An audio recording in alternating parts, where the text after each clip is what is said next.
ایک نمایاں بات جو ہمارے معاشرے کے اندر بیٹیوں کو جائیداد میں سے، وراثت میں سے عمومی طور پر محروم کر دیا جاتا ہے۔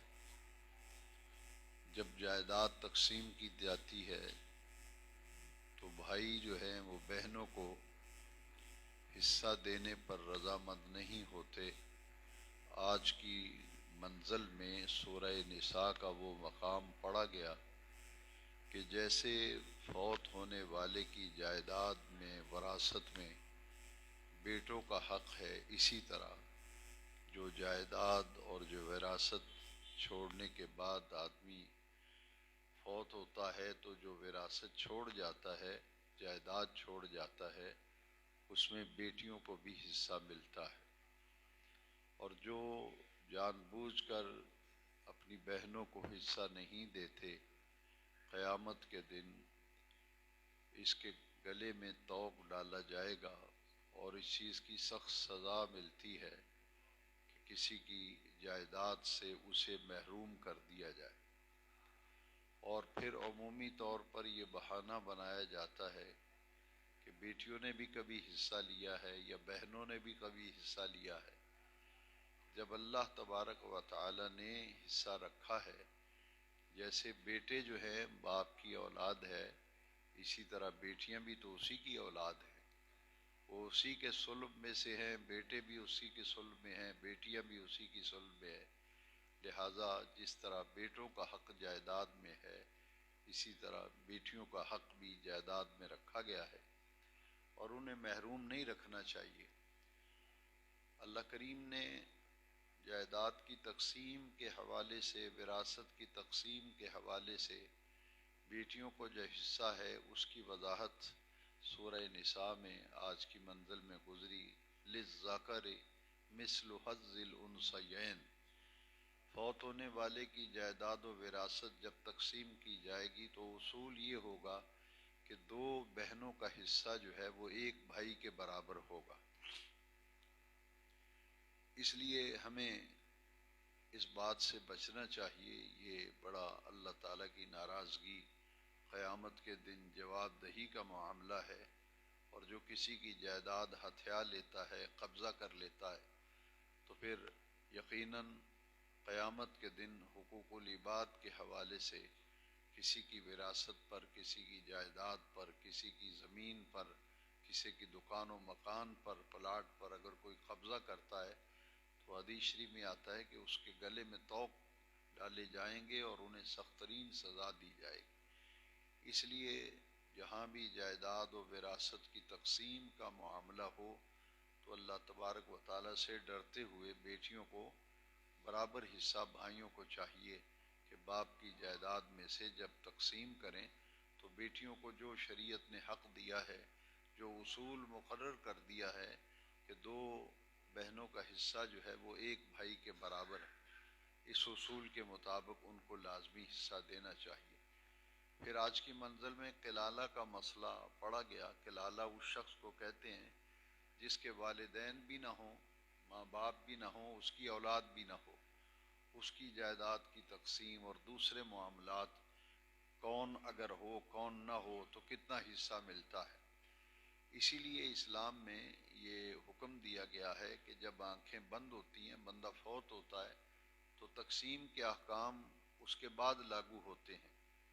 کئی لوگ مسئلہ پوچھنے آتے ہیں تو وہ کہتے ہیں کہ جی باپ کہتا ہے کہ میں اولاد کو تقسیم کرنا چاہتا ہوں تو کیسے تقسیم کروں؟ شریعت یہ کہتی ہے کہ کون جیے گا کون مرے گا۔ اگر بیٹے ہیں بیٹیاں ہیں تو باپ جب فوت ہوگا تو اس کے بعد دیکھا جائے گا کہ جو زندہ ہیں ان میں حصہ تقسیم ہوگا، جو فوت ہو گئے ہیں وہ تو چلے گئے دنیا سے۔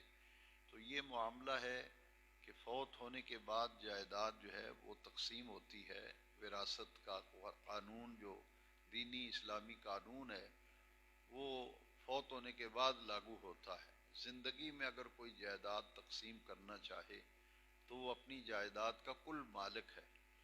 جس کو جو حصہ دے دے گا، اپنے مرضی سے کسی کے نام کوئی چیز لگواتا ہے تو دوسرا اس پہ اعتراض نہیں کر سکتا۔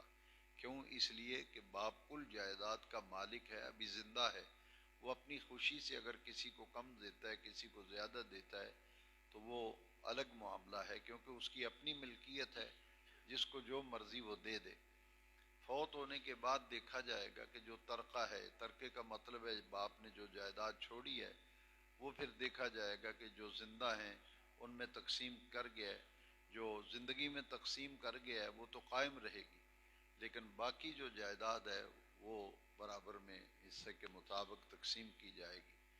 یہاں ایک اور مسئلہ ہے کہ ایک آدمی وقف کر جاتا ہے، مسجد کو جگہ دے دیتا ہے، مدرسے کو دیتا ہے، یا کسی کے معاملے میں وصیت کر جاتا ہے کہ فلاں کو اتنی میری جائیداد میں سے حصہ دے دیا جائے، تو وصیت دیکھی جائے گی کہ جو اس نے جو وقف کی ہے یا چیز کسی کو دی ہے، وہ 1/3 کل جائیداد کا 1/3 سے اگر زیادہ ہوگا تو پھر 1/3 میں اس کی وصیت پر عمل کیا جائے گا، باقی نہیں دیا جائے گا۔ وصیت جو ہے وہ 1/3 پر اس پہ مطابق تقسیم ہو جائے گی۔ اگر 1/3 سے کسی کو وصیت کر گیا ہے تو وہ نہیں ملے گی، بلکہ وصیت کا حق جو ہے وہ شریعت نے کل جائیداد میں سے 1/3 کا حق دیا ہے کہ وہ جسے چاہے وہ دے سکتا ہے، اس کے متعلق وصیت کر سکتا ہے۔ تو یہ تفصیلی احکام ہیں قرآن مجید میں جو جائیداد اور وراثت کے حوالے اور ترکہ کے حوالے سے، وہ بھی آج سورہ نساء میں پڑھے گئے۔ بعض خطبہ نکاح میں حضور یہ آیت تلاوت فرماتے تھے، اس میں ایک حکمت یہ تھی کہ اگر شادی ہوتی ہے کسی کی تو جو مرد ہے وہ مالی اعتبار سے ذرا اس کے حالات اچھے نہیں ہیں، لیکن بیوی کھاتے پیتے گھرانے کی ہے، یا خامن جو ہے وہ کھاتے پیتے گھرانے کا مالک ہے، جائیداد کا مالک ہے، پیسہ ہے اس کے پاس، بیٹی جو اس کی بیوی ہے وہ غریب گھرانے کی ہے، تو اسلام نے یہ دروازہ بند کیا ہے کہ مال کی بنیاد پر یا خاندانی جاہت بجاہت کے اعتبار سے کوئی کسی پر روب نہیں ڈال سکتا کہ میری جائیداد زیادہ ہے، یا تو بیوی کو تانا دے کہ تو لے کے کیا آئی تھی، تیرے باپ کی کتنی جائیداد ہے، تمہاری مالی حالت کتنی تھی جب شادی ہوئی تھی، ہم تو اچھے کھاتے پیتے لوگ ہیں، ہمارے کاروبار ہیں، جائیداد ہے، تو ایک غریب گھرانے کی ہے، تو اس کو اس قسم کے تانے دینے شریعت نے یہ دروازہ بند کیا، اسے پسند نہیں کیا۔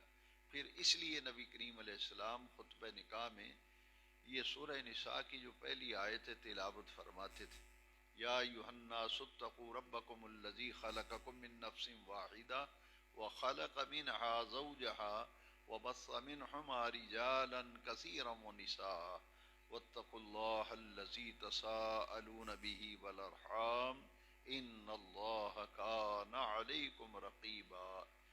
یہ وہ آیت ہے جو حضور خطبہ نکاح میں پڑھا کرتے تھے کہ دیکھ لو اولاد آدم ہونے میں تم برابر ہو، یہ غربت اور امیری اور یہ وجاہت، یہ حسن اور جمال، کہ اگر عورت خوبصورت ہے مرد اتنا خوبصورت نہیں، یا مرد خوبصورت ہے تو عورت جو ہے وہ اتنی حسین و جمیل نہیں، تو حسن اور جمال، مال اور دولت، خاندانی وجاہت و نسب، ان چیزوں کی بنیاد پر کسی کو برتری حاصل نہیں کہ وہ حسن کے اعتبار سے اچھا ہے، مالی اعتبار سے اچھا ہے، جائیداد ان کی زیادہ ہے، پیسہ ان کے پاس زیادہ ہے، یہ برتری نہیں ہے۔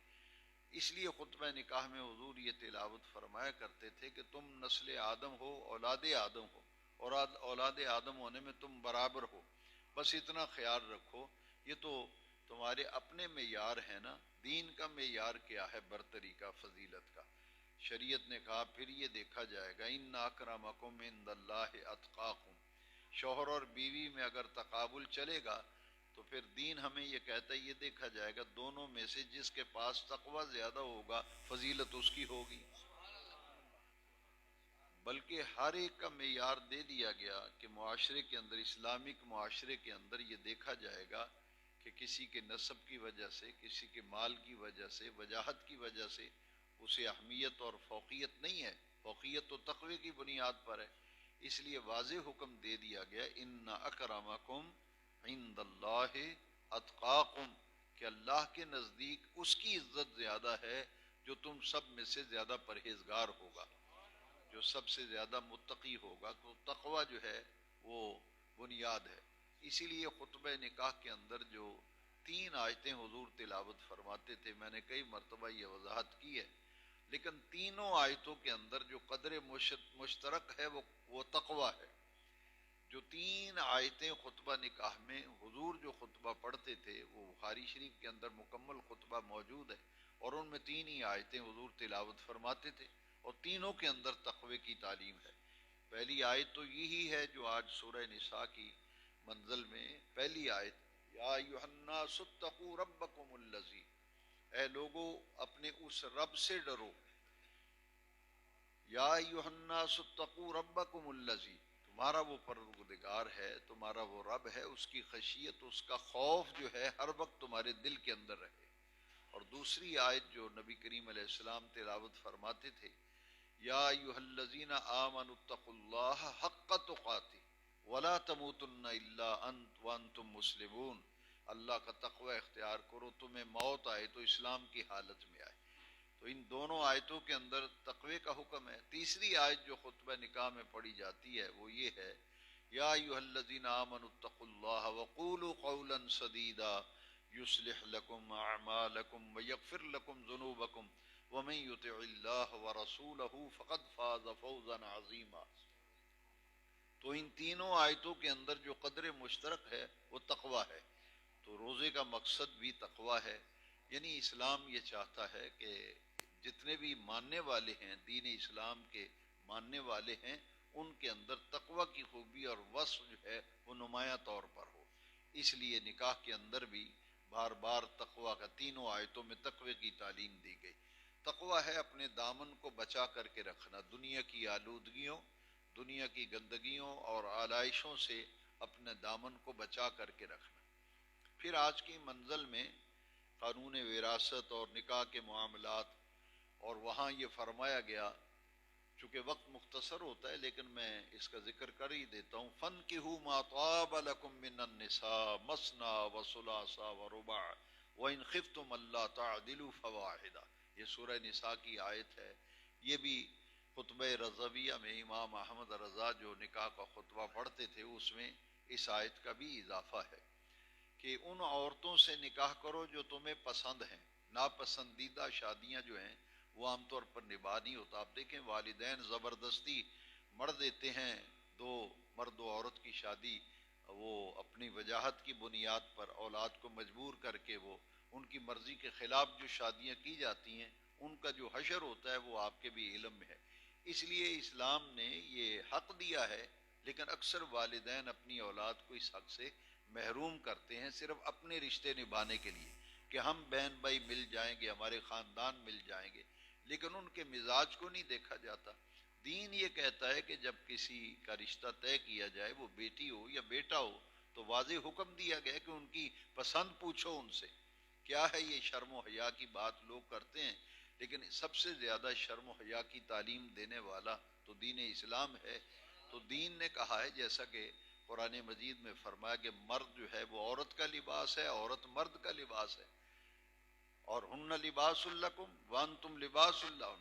تو یہ جو عورت اور مرد کا معاملہ ہے یہ تو بڑا ہی نازک معاملہ ہے۔ شریعت یہ کہتی ہے کہ یہاں بیٹی کی مرضی سے شادی کرو اور بیٹے کی بھی مرضی سے شادی کرو۔ فَانكِحُوا مَا طَابَ لَكُم مِّنَ النِّسَاءِ، جو عورتیں تمہیں پسند ہیں ان سے نکاح کرو، یہ اللہ کا حکم ہے۔ اس پہ بھی اگر کوئی کہے جی اس نے پسند کی شادی کی ہے، تو ہمارا معاشرہ تو اتنا بگڑ چکا ہے، پسند کی شادی پہ لوگ تانے دیتے ہیں۔ میں ان سے یہ کہتا ہوں کہ اس آیت کا مجھے ترجمہ کر کے دکھائیں، فَانكِحُوا مَا طَابَ لَكُم مِّنَ النِّسَاءِ، تمہیں جو عورتیں پسند ہیں، پسندیدہ اپنی عورتیں جو ہیں ان سے نکاح کرو، ان کو نکاح کا پیغام پہنچاؤ۔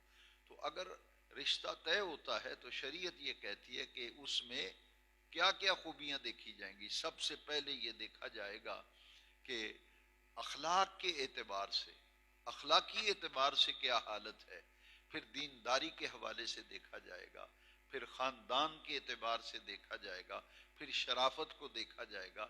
یہ امیری غریبی معیار نہیں ہے، یہ تو اللہ کی دین ہے۔ روزی بدلتی ہے، جیسا کہ ایک حدیث شریف میں ہے نا کہ اگر کسی غریب گھرانے سے عورت بیاہ کے آپ لاتے ہیں تو وہ رزق ساتھ لے کے آتی ہے، اس کی بدولت اللہ تمہیں رزق دے گا۔ جس کے گھر میں کھانا نہیں صحیح ملتا تھا اور ان کے ہاں تنگی تھی، پہننے کے لیے لباس اچھا نہیں تھا، کھانے کے لیے سہولتیں نہیں تھیں، تو تو غریب گھرانے سے کوئی بیٹی آپ کے لے کے آئیں گے تو جو اپنے گھر میں اس کو سہولتیں نہیں تھیں تمہارے گھر میں اسے سہولتیں ملیں گی، تو جب وہ ان سہولتوں سے استفادہ کرے گی تو اس کی روح خوش ہوگی، اس کی طبیعت خوش ہوگی، اس کی برکت سے اللہ تعالیٰ تمہاری روزی میں بھی برکت دے گا۔ اس لیے پھر جہیز کے مطالبات جو ہیں، میں یہ کہا کرتا ہوں اور اکثر و بیشتر کھل کے کہتا ہوں کہ یہ جہیز جو ہے یہ ہمارے اپنی بنائی ہوئی چیز ہے۔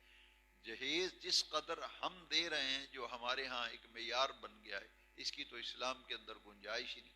دو چیزیں ایسی ہیں جو ہمارے ہاں بڑی غلط ہیں، ہندوؤں کی رسمیں آ گئی۔ ایک تو بارات کا سرے سے تصور ہی نہیں۔ مجھے کوئی دکھا دے کہ بارات کا جیسے ہم ایک 200-300 آدمی لے کے اس کے گھر حملہ آور ہو جاتے ہیں، کبھی سوچا آپ نے کہ نبی کریم صلی اللہ علیہ وسلم نے اس کے لیے ولیمے کی دعوت رکھی؟ بھئی آپ بیٹا بیاہ رہے ہیں تو اپنے گھر بلاؤ نا، دوسرے کے گھر میں 200-300 آدمی لے کے جا رہے ہو اور پھر کہتے ہو جی ہم اتنے آدمی لے کر کے آئیں گے۔ یہ سب غیر دینی غیر اسلامی چیزیں ہیں جو ہمارے معاشرے کے اندر آ گئیں، جن کی وجہ سے لوگ پریشان ہیں۔ قرض لے کے لوگ شادیاں کرتے ہیں، قرض لے کے جہیز بناتے ہیں، ضرورت کی چیزیں۔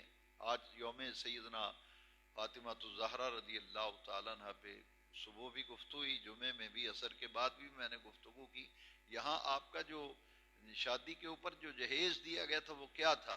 وہ دیکھیں نا آپ، سادہ سا پلنگ تھا، سادہ سا بستر تھے، اور کیا تھے؟ جائے نماز تھی، مشکیزہ تھا، بالکل ضرورت کی چیزیں۔ آٹا پیسنے کے لیے، گندم پیسنے کے لیے چکی جو ہے وہ دی گئی، مشکیزہ دیا گیا پانی والا، کچھ ضروری برتن دیے گئے، استعمال کی جو بنیادی چیزیں ہیں ضروری، لا بد من ہو، یعنی ایسی چیزیں جن کے بغیر گزارا نہیں ہے، وہ چیزیں نبی کریم علیہ السلام نے ان کو عطا فرمائی تھی۔ جو بے تحاشا مطالبات جہیز کے کیے جاتے ہیں، یہ بھی سب دین کے اندر اس کی کوئی گنجائش نہیں۔ شادیوں کے موقع پر ولیمہ ہے، بارات نہیں ہے۔ ولیمہ آپ ولیمہ کرو کیونکہ ولیمہ مسنون ہے، لیکن وہ بھی شادیوں سے پہلے لوگ ولیمے کرنے لگے ہیں۔ بارات بعد میں جانی ہے اور جو بہو ہے بعد میں آئے گی، اور کھانے کی دعوتیں پہلے اڑا رہے ہیں۔ لیکن کبھی آپ نے سوچا کہ ولیمہ مسنون ہے، سنت ہے، اس کی حقیقت کیا ہے؟ دراصل بہو کے گھر آنے کی خوشی میں کہ ہمارا بیٹا جو ہے وہ رشتہ ازدواج میں منسلک ہوا ہے اور ہمارے گھرانے میں ایک فرد کا اضافہ ہوا ہے، ہم بیٹی بیاہ کے لائے ہیں۔ جو جس دن بیٹی گھر میں آتی ہے تو جسے شب زفاف کہتے ہیں، بیٹی کے گھر آنے، اس کا گھر بسنے کی خوشی میں اگلے دن جو ہے پھر وہ ولیمے کی دعوت کی جاتی ہے۔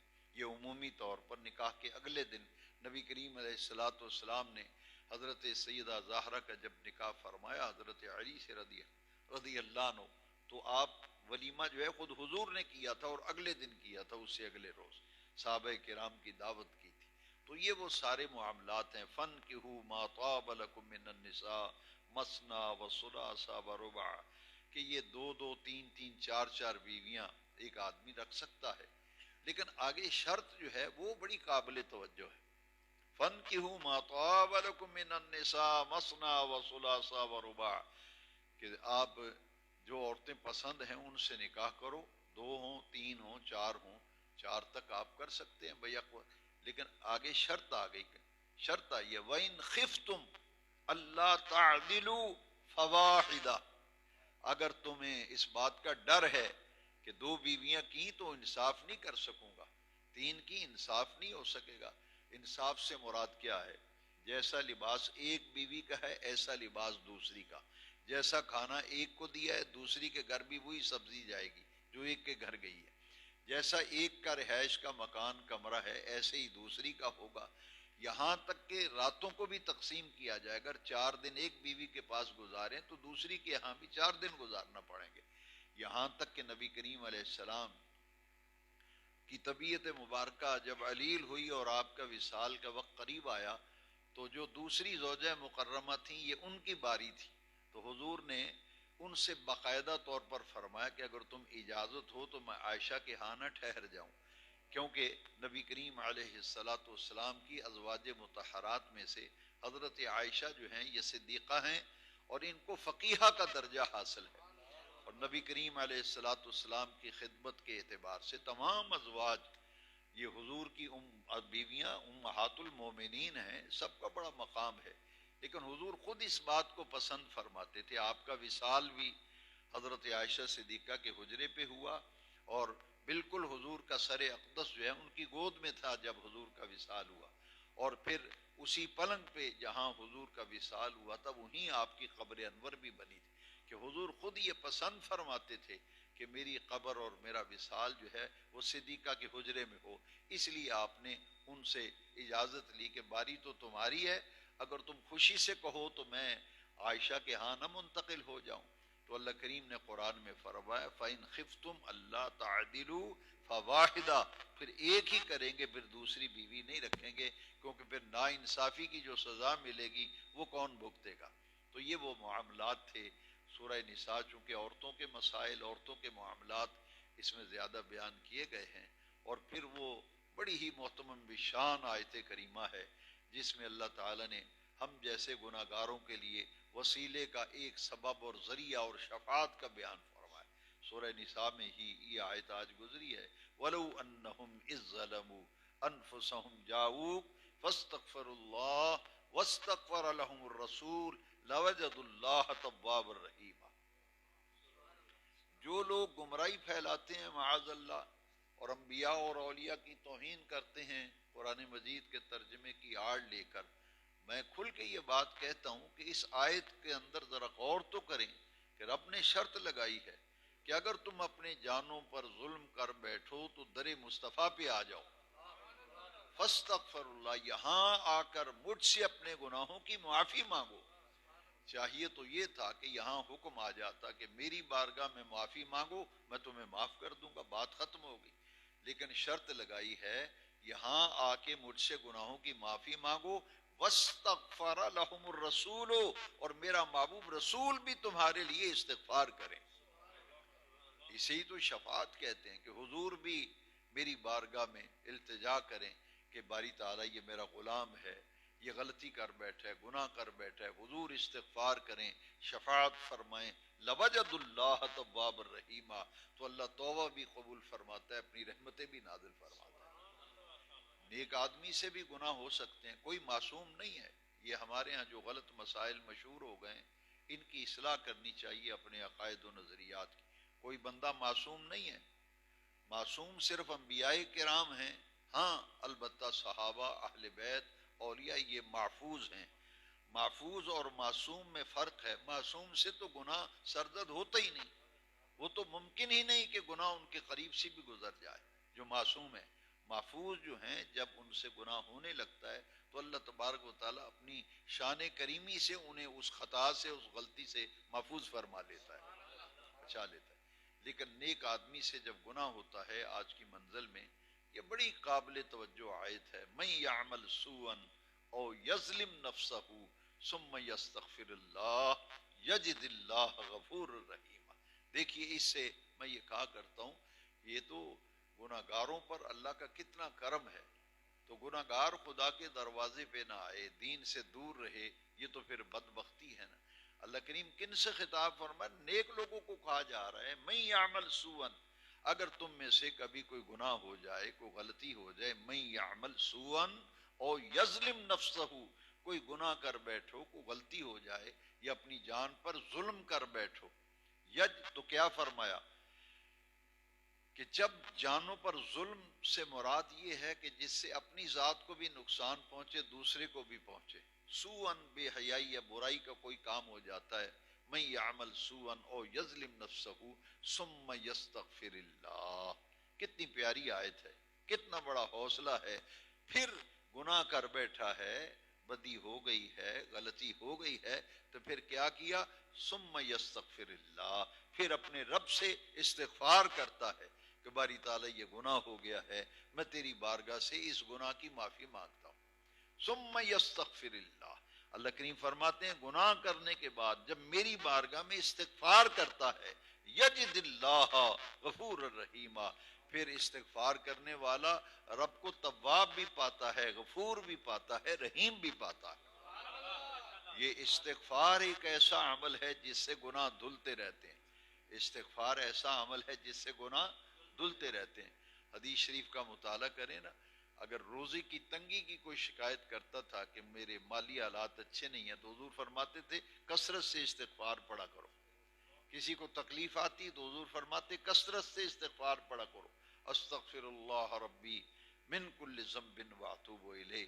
یہ استغفار اتنا مبارک عمل ہے کہ اس کے پڑھنے سے اللہ تعالیٰ خطائیں اور گناہ بندے کے جو ہیں وہ معاف فرماتا رہتا ہے۔ پھر آج کی منزل میں اللہ کریم نے فرمایا وما ارسلنا من رسول الا لیطاع باذن اللہ۔ یہ آج کی منزل میں گزرا کہ جتنے بھی رسول آئے ہیں وہ اطاعت کروانے کے لیے آتے ہیں، کسی کی اطاعت کرنے نہیں آتے۔ رسول اس لیے آتا ہے کہ ان کی اطاعت کی جائے۔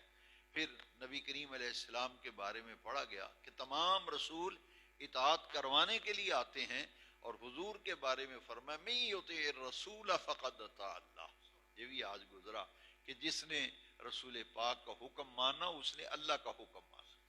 یہ جو دو الگ الگ تفریقیں کرتے ہیں نا معاذ اللہ، حضور کی ذات کے حوالے سے بات کرتے ہیں، تو اس آیت کے اندر وضاحت آ گئی کہ رسول کا سٹیٹس اور مقام کیا ہے۔ جو ان کا حکم مانے گا وہ ایسے ہے جیسے اس نے اللہ کا حکم مانا ہے۔ من یطع الرسول فقد اطاع اللہ، کہ رسول کا حکم ماننا، ان کی اطاعت کرنا، وہ اللہ کا حکم ماننا ہے، اللہ کی اطاعت کرنا ہے۔ آج لوگ کہتے ہیں کہ یہ چیز حضور جانتے ہیں، یہ نہیں جانتے۔ تو آج تو آیت بھائی گزری ہے، اگر ان کی بات مان لی جائے تو آج کی آیت تو قرآن کی جو منزل تراوی میں گزری ہے اس نے تو واضح کر وَعَلَّمَكَ مَا لَمْ تَكُنْ تَعْلَمْ۔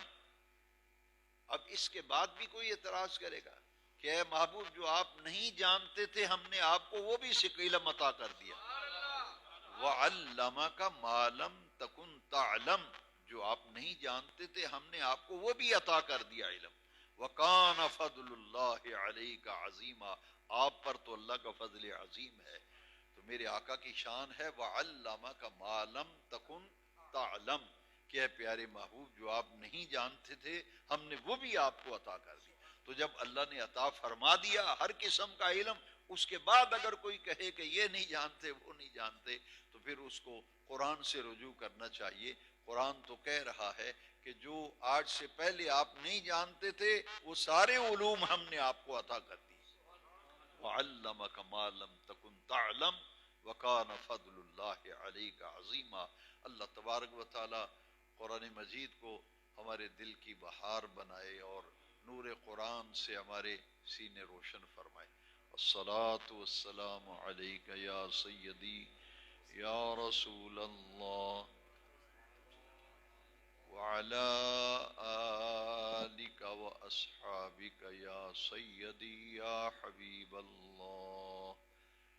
دوستی خواہش ہے ختم شریف پڑھ